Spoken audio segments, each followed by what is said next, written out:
Druga polovica sezone se je začela z neodločenim rezultatom proti Radomljam, na koncu 2-2, še drugi zaporedni remi v drugem zaporednem gostovanju po derbiju.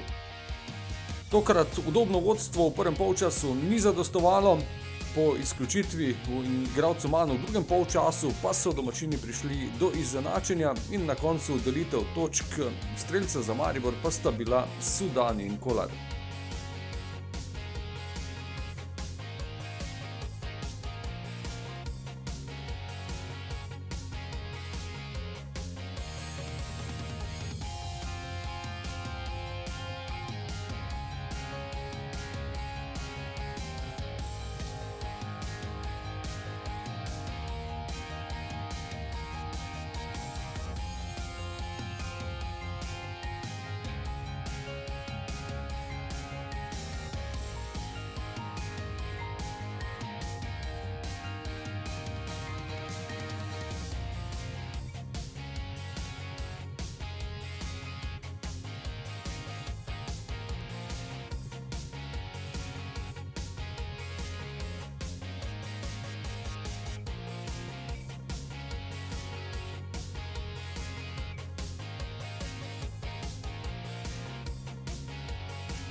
Tukaj je komentar zelo odveč, ker dogajanje na igrišču je povedal vse, pomeni popolna dominacija. Nismo zadeli, nedopustno dobimo gol, preveč naivno. Drugi polčas pa pomeni, ali je bila ležernost v glavi, ali je bilo, da bo vse enostavno, pomeni totalno izpod vsakega nivoja. Na koncu daš ni Juga, bi šlo lahko tekmo izgubili, ampak enostavno tukaj moramo zelo dobro pomisliti, kako nekaj naprej.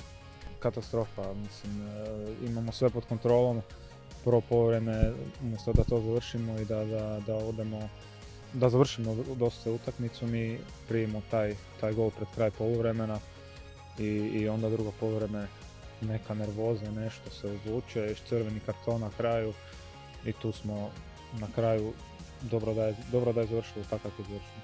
Ali naravno da ne možemo ni blizu biti zadovoljni niti sa bodom, niti sa igrom drugog poluvremena. Po drugem zaporednem remiju zdaj še zadnja tekma v jesenskem delu sezone in zadnjič doma v Ljudskem vrtu. nasprotnik v soboto pa bo Aluminij. Najboljši na planetu.